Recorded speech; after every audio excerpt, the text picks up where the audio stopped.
Me da muchísima alegría darle la bienvenida a un estudio más. Hoy empezamos a ver las cuatro citas de otoño, es decir, estamos en los tiempos de septiembre-octubre, en los tiempos del séptimo mes hebreo, y nos ha tocado llegar a este momento con alegría. Estamos terminando, bueno, el sábado de hecho, terminamos la tercera vuelta que hemos hecho a las porciones del Pentateuco.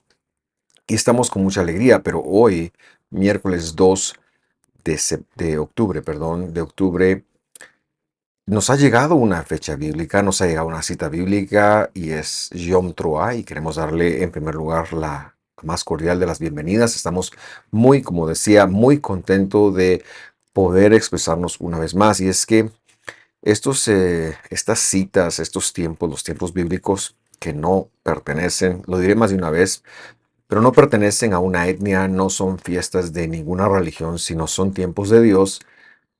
Fueron como un espacio en donde Dios empezó a seducir nuestro corazón hacia el estudio de su palabra y fueron lo que despertaron nuestro interés para entender la escritura como poco a poco la hemos ido pudiendo entender. Así que cada año procuramos dejar algo que agregue valor y conocimiento y de esa forma pues lo hacemos hoy. Para nosotros, el día, voy a hablar, nuestro tema es el Día del Señor, Yom Teruah. Ya va a ver usted por qué. Bueno, el tema es Yom Teruah, que quiere decir el Día de la Teruah. Poco a poco voy a ir revelando algunas características del mismo, pero esta Yom Teruah es una de las cuatro fechas, citas que ocurren en el otoño, en el séptimo mes, ya lo dije, que se conocen como el Día del Señor. Ahora bien, para nosotros un día es un ciclo de tiempo que dura 24 horas, pero en la escritura, y este es un ejemplo, pero también recordamos el ejemplo de los días de la creación.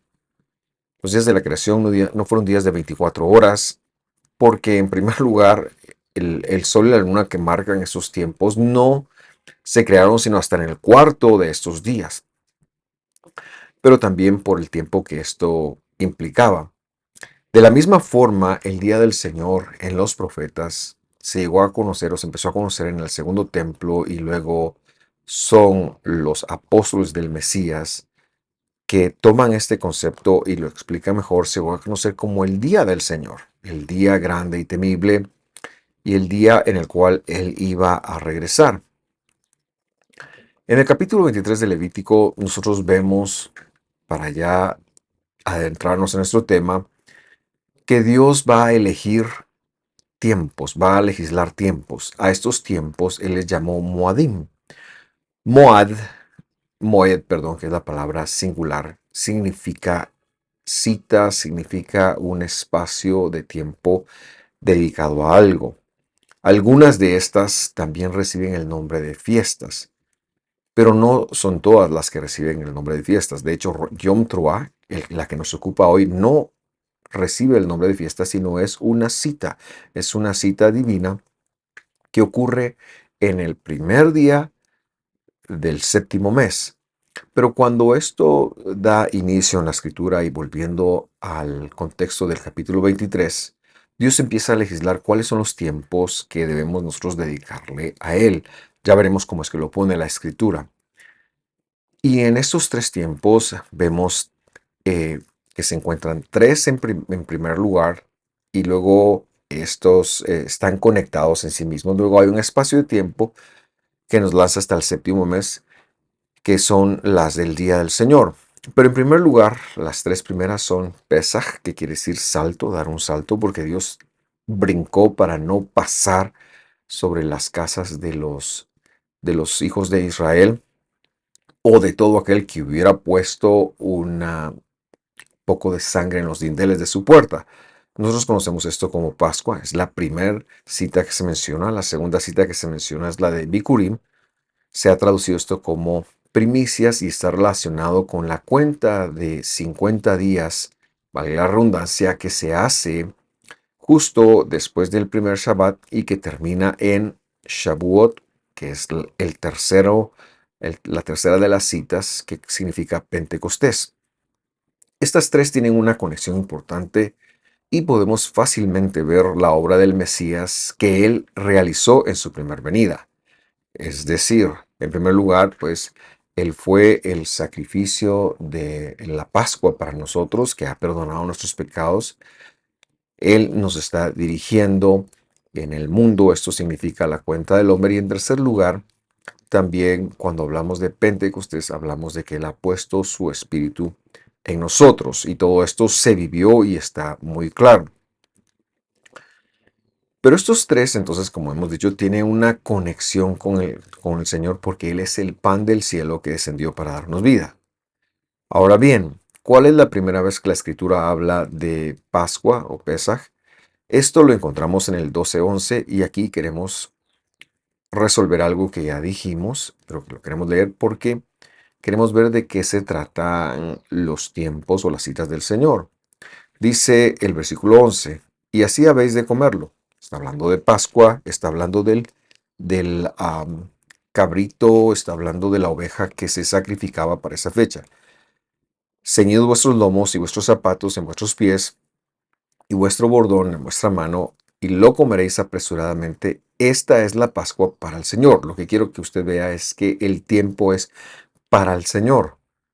El capítulo 12 sigue haciendo un desarrollo y luego cuando Dios quiere asegurarse que esto llegue a todas las generaciones del pueblo de Dios, incluidos nosotros, dice esto adelantando la lectura hasta el 27.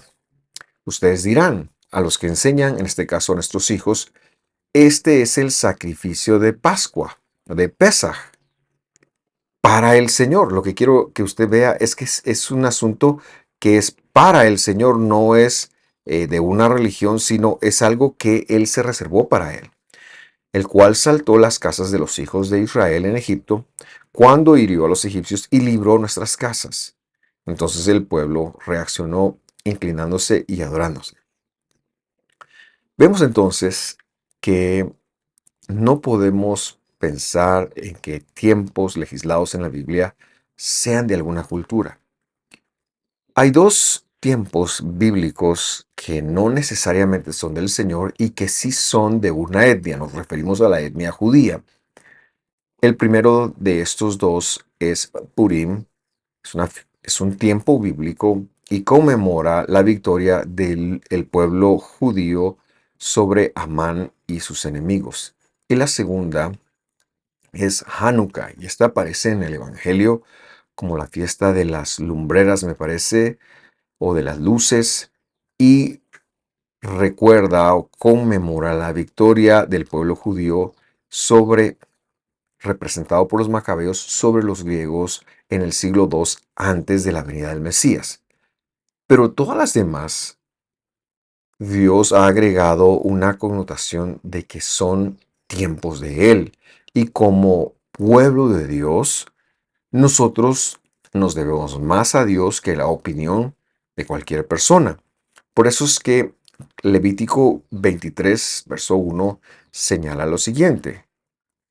Y habló el Señor a Moisés, diciendo, verso 2, habla a los hijos de Israel y diles, las citas del Señor, o sea, que son para el Señor, las citas para el Señor, podemos leer aquí también, a las cuales proclamarás llamamientos de la santidad, es decir, son proclamaciones de que Él está llamándonos a Él, porque la santidad aquí no es un adjetivo, la santidad aquí es una persona, es Dios, llamamientos de la santidad, es decir, de Dios, dice, termina el versículo, decir, estas son mis citas.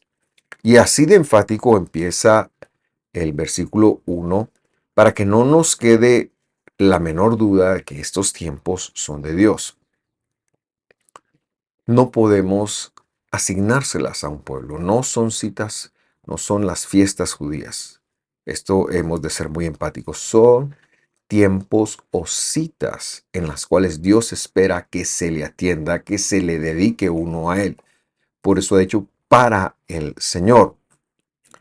Hoy en día nosotros estamos acostumbrados a guardar fechas que no son de Dios. Les doy un ejemplo. Aniversarios, independencia, cumpleaños, no son malas, pero no son de Dios, son nuestras. y lo hacemos con alegría y con respeto, pero no son de Dios. Si somos creyentes, las fechas de Dios entonces deben de ser una prioridad para nosotros porque lo son para Él. Con esto quiero empezar esta lección, esta clase, dejándolo en su corazón. Los tiempos son de Dios. Y eso es muy, muy importante. Peor aún fuera que celebrásemos tiempos apartados para otras deidades. Por eso nosotros tenemos mucho cuidado con las ferias y ese tipo de cosas porque son tiempos dedicados a deidades falsas. Así que no podemos pensar en que vamos a ir a comer a una celebración de una deidad falsa y no tomarnos el tiempo para apartar y para dejar y reunirnos con nuestro Dios en cómo Él se quiere revelar a nosotros. Hemos hablado de las primeras tres, pero luego se dan cuatro citas que vienen en el séptimo mes del calendario bíblico y este tiempo ocurre más o menos entre los meses de septiembre y octubre. Este año, por el hecho de ser un año bisiesto en el calendario bíblico, estas citas están empezando hoy, hasta octubre, el segundo día de octubre, pero luego lo veremos en todo el mes, y son cuatro. El apóstol Pedro nos habla de algo muy interesante en su segunda carta que nos lanza entonces hacia entender el día del Señor y las citas de otoño en el hemisferio norte. Dice segunda de Pedro 3:9. El Señor no tarda en su promesa, como algunos la tienen por tardanza. ¿Cuál es esa promesa? Ya veremos. Pero es paciente para con nosotros, no queriendo que ninguno se pierda, sino que todos procedan al arrepentimiento. ¿Cuál es esa promesa? La respuesta es que se refiere al retorno del Mesías, pero ahora mismo está siendo paciente para que no se pierdan, para que ninguno se pierda, para que los que Él va a llamar no se pierdan, sino que procedan al arrepentimiento. El versículo 10 señala, pero el día del Señor, ya va aclarándonos Pedro las intenciones, vendrá como ladrón en la noche, es decir, nadie va a saber, en el cual los cielos pasarán con gran estruendo, y los elementos ardiendo serán deshechos, y la tierra y las obras que están en ellas serán quemadas. Pedro entonces está tomando un concepto de los profetas y está diciendo que ese tiempo tiene que ver con el retorno del Señor. El día del Señor tiene que ver con el retorno del Señor, que son cuatro tiempos que están ahora mismo enfilados a partir de hoy. Entonces, existe un día en el futuro en el cual el mismísimo Dios, es decir, el Yud-Heh-Vav-Heh, el Dios eterno, él mismo regresará. Y hace una referencia de un estruendo, hace mención de lo que hemos señalado, y cada año nosotros procuramos dejar algo más de conocimiento. Pero para efectos didácticos de este video y de la reunión que aquí nos ocupa, queremos recordar cuáles son esas cuatro estaciones. Yom Teruah, que es la de hoy, es el anuncio del retorno. Es decir, pongan todos atención porque tiene que ver con el sonar de un cuerno de carnero. La segunda estación de este día del Señor es el retorno de él a la tierra. Y esto es ejemplificado por la cita bíblica de Yom HaKippurim, que quiere decir el Día de las Reconciliaciones, y que es un día en el cual nosotros lo tomamos para ayunar, y es el próximo, no este viernes, sino de este viernes noche, es decir, en el día noveno, en la tarde del día noveno, que será el próximo viernes, que para darle una cita, perdón, no una cita, sino una fecha, es el próximo viernes 11. Entonces lo invitamos también a estar pendiente de nuestros estudios, porque en ese día lanzaremos un estudio, como es nuestra costumbre, que tiene que ver con Yom HaKippurim. La tercera estación del Día del Señor se llama Sukkot. y tiene que ver con la vida con Jesús aquí, cuando Él regrese. ¿Qué va a pasar en el milenio? Y el número cuarto, o el número cuatro, perdón, se llama Shmini Atzeret, o el octavo, la reunión de octava, o el octavo de la retención puede entenderse también. Y esto no es otra cosa más que la venida de la Nueva Jerusalén a esta tierra, los cielos y la tierra nueva. El que hoy nos compete es Yom Teruah, y bueno sería que lo fuéramos aprendiendo, porque no es que realmente tenga una buena traducción. Yom quiere decir día, y Teruah es uno de los sonidos. Vea cómo es de interesante esto. El shofar, que es el cuerno de carnero, tiene algunos sonidos. Tres han pensado algunos. Pero la Truá es uno de esos tres que está escrito en muchos pasajes de la Biblia. Yo quiero mencionar uno y vamos a ver el Salmo 47:5. Dice así: Dios ha ascendido entre Truá, es decir, entre estos sonidos. Y luego lo explica, el Señor, Dios mismo, con la voz del shofar. El año pasado vimos estas voces desde dos escritos paulinos. Primera carta de Corintios capítulo 15 y de las Primera Tesalonicenses capítulo 4. Yo lo invito a visitar nuestros listados de YouTube y buscarlo ahí, porque tenemos un desarrollo con todas las justificaciones del caso por ya más de 6 7 años. Entonces, allí establecíamos, y hoy no lo voy a enseñar, pero solo lo quiero mencionar, que Dios, por medio de la Troa, anunció su venida. Así será su venida.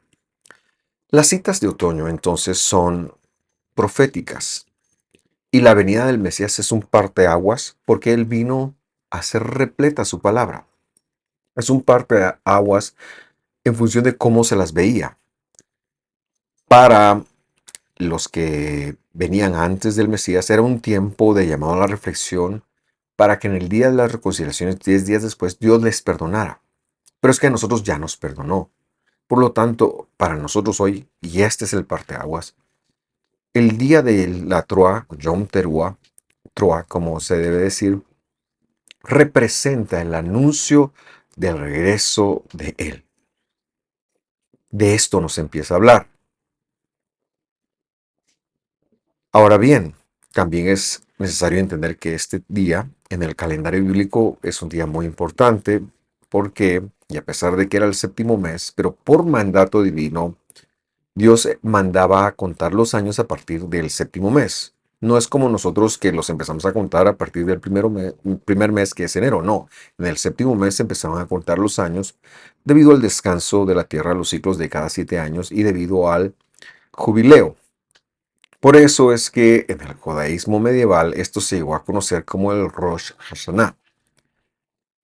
Entonces, señalamos que antes del Mesías era un tiempo de advertencia, de acerquémonos a buscar al Señor en una alarma, también puede entenderse así, pero luego de que hubo el venido a la tierra, es el anuncio de su regreso, es algo que debemos de esperar y por eso esta reunión que hoy tenemos debe ser una reunión con mucha alegría, con mucha expectativa de que Dios va a regresar.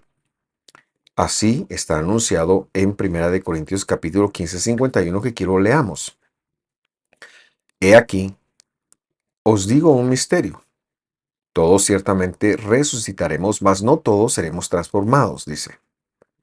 En un momento, en un abrir y cerrar de ojos, perdón, quiero corregir, esta es la traducción, perdón, quiero corregir, esta es una traducción de la Biblia del Jubileo y esta se equivoca cuando lo dice así. La verdadera forma como vamos a leerlo, yo solo quiero demostrarlo, es la siguiente. Vamos a leerlo, pero en la nueva traducción de la Biblia, la nueva traducción de la Biblia de las Américas. Dice así: Así que les digo un misterio. No todos dormiremos, pero todos seremos transformados. Es decir, no todos vamos a morir, pero todos seremos transformados. Y el versículo 52, ahora ya leído bien, dice: en un momento, en un abrir y cerrar de ojo, a la final trompeta, porque será tocada la trofeta, es decir, el shofar, y los muertos se levantarán sin corrupción, mas nosotros seremos transformados. Por eso entendemos que los primeros tres tiempos, las primeras tres citas que mencionaba, las que se hacen en abril o mayo, que son Pesaj, Pascua, el tiempo del Homer y también Pentecostés, nos llevan a celebrar y recordar la obra del Mesías, pero que estas últimas cuatro que ahora vamos a ver nos llevan a tener y a vivir en una esperanza y una expectativa de lo que Dios va a hacer por nosotros, lo cual es la resurrección. Por lo tanto, como Dios nos ha dado un tiempo para, en primer lugar, tener la esperanza de la resurrección, pero también para disfrutar de sus misericordias, de sus bondades e incluso de poder ser de testimonio para otros, hoy nos reunimos acá, estamos reunidos para recordar esto, para proclamar en quien hemos creído y para seguir siendo fieles, esperando su redención. Ahora bien, la pregunta podría ser, ¿cómo se celebra? Y la respuesta es que la información que la escritura da es bastante escueta y bastante rápida, pero es muy clara y concisa. Y para ello vamos a Levítico, Vayikra, se dice Levítico en su original, capítulo 23, versículo 24. Y ahí dice así: habla a los hijos de Israel y diles, en el mes séptimo, es decir, este mes, al primero del mes, o sea, hoy por la noche, empezando cuando se ocultó el sol, porque ha de recordar usted que los tiempos bíblicos empiezan en la tarde-noche, tendréis un gran cese, es decir, un memorial de Truá, shofar, y una santa convocación. Ninguna obra servilaréis y ofreceréis ofrenda, valga la redundancia, encendida al Señor. Quiero resaltar dos conceptos de lo que hemos leído. En primer lugar, Truá se guarda, se recuerda, se conecta, se honra para Dios, haciendo un gran cese. Esta palabra es la palabra Shabbatón y regula sobre cualquier cosa, incluso que hubiera que hacer en este día. O sea, el asunto de Dios es que nosotros podamos tener un cese, un detenimiento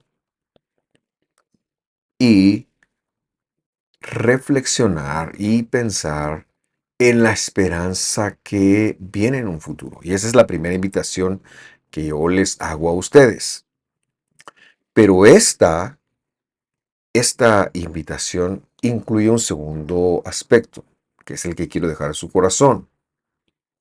Usted puede hacerlo en congregación, que también está legislado acá, o usted puede hacerlo en la soledad de su espacio, de su casa donde usted esté. Debemos de hacer una memoria de la Torá. ¿Eso qué quiere decir? El mandamiento es muy específico. Debemos dedicar un tiempo en este día a escuchar el shofar y a reflexionar para que un día nuestro oído esté entrenado para reconocer el verdadero shofar que va a sonar cuando Él regrese. Cuando escuchamos el shofar, estamos programando nuestro entendimiento para reconocer en el futuro cuando Él regrese. Es recordar su promesa de la resurrección, es saber que este mundo temporal no lo es todo, que este mundo temporal va a tener un tiempo de caducidad. Por último, en esta enseñanza, me gustaría compartir con usted que tenemos una pedagogía específica para este tiempo en nuestra reunión congregacional, la cual será el día de mañana en nuestras instalaciones en Iglesia Visión de Femisco a partir de las 7 de la noche. Si usted puede acompañarnos como congregación, yo lo espero. Estaremos participando de ello en breve. Si no, quisiera dejar a continuación de qué se trata esta pedagogía, pero no quiero hacerlo sin extender esa invitación recordando que Visión de Femisco se encuentra en las ubicaciones de Waze y si usted desea saber cómo llegar, puede colocarlo ahí para que podamos verlo en nuestra celebración presencial congregacional.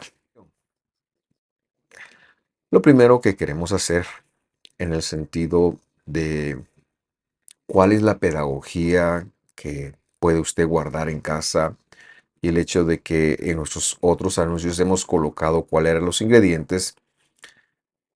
Yo le invitaría a usted a tener un tiempo con su familia, a juntarse con su familia, a tener una pequeña participación incluso de las palabras que usted acaba de escuchar en esta oportunidad. Como este es un video, usted lo puede pausar, usted lo puede avanzar. Yo mencionaré brevemente cuáles son estos elementos, les saldrán allí. Si usted quiere conseguirlos, luego puede poner pausa y regresar para saber cómo, cómo celebrarlo. En primer lugar, los elementos son pan. El pan no tiene que ser sin levadura, al contrario, es mejor si es con levadura, es un pan normal. Dátiles de la cual venía la miel en los tiempos del Mesías. La fruta granada o granadina, granada más bien dicho, la que tiene muchas semillas que se chupan bueno, queda la semilla dura. Manzana cortada en trozos, miel con la misma, frijoles enteros cocidos,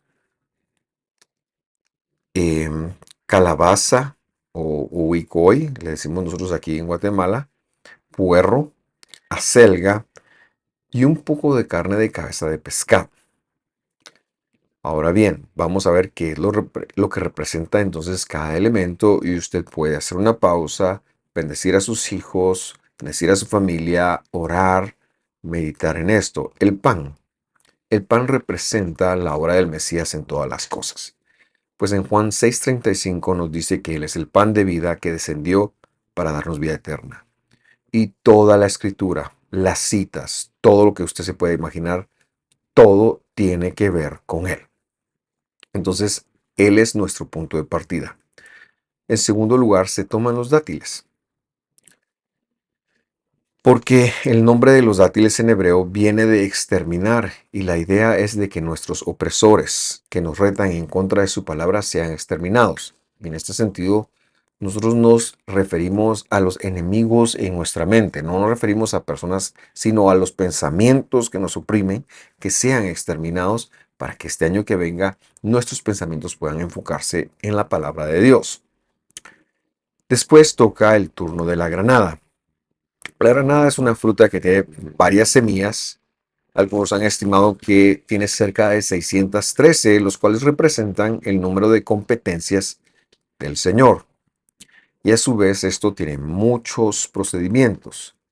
La oración acá es para que nuestra obediencia a su palabra se multiplique como sus procedimientos se multiplican para nosotros. Después de esto, y bueno, usted puede orar y bendecir a sus hijos. Después de esto está la manzana. Repito, esto no es bíblico, esta es una pedagogía que nosotros hacemos para dar testimonio a nuestros hijos y a aquellas personas que se congregan con nosotros de que es un tiempo especial y de que estamos haciendo entrando a un año distinto en donde seguimos esperando y confiando en las promesas del Señor. Luego está la manzana, la cual sumergimos en miel, comemos y le pedimos al Señor que nuestro año sea dulce, especialmente para con Él. Después de la manzana está el elemento del frijol.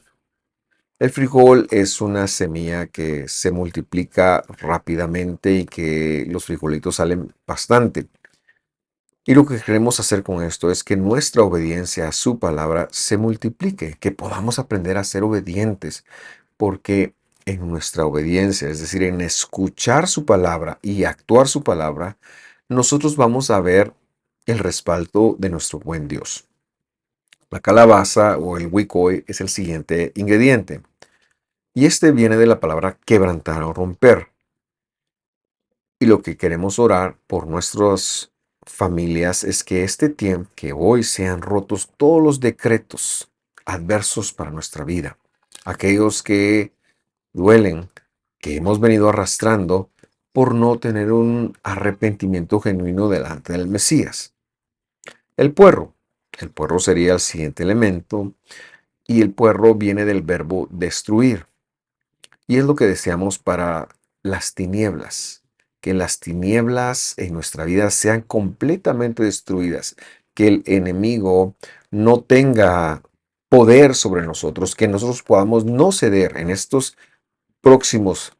próximo año, no ceder un solo centímetro al enemigo para no ser engañados. La selga es el penúltimo elemento y viene del verbo desaparecer. Y eso es lo que nosotros deseamos de nuestros enemigos físicos, que en estos próximos días ellos desaparezcan, pero no porque se vayan a otro lugar, sino porque puedan convertirse en nuestros amigos, porque puedan respetar el testimonio que nosotros damos, porque puedan no considerarnos sus enemigos. Pero, ¿y si para ello tuviera Dios que quitarlos? Bueno, eso ya dependerá de Dios. El último de los elementos es la cabeza de pescado.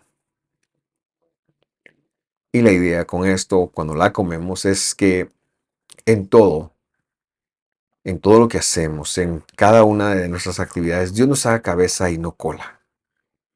En la obediencia, pero también en nuestro testimonio.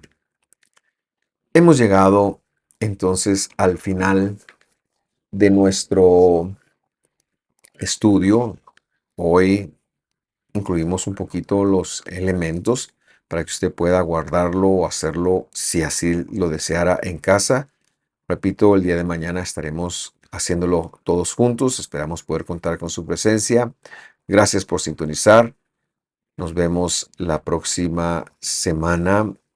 Bueno, en primer lugar, nos veremos este viernes y sábado en los estudios de Apocalipsis y el último estudio de la porción el sábado, así en ese orden.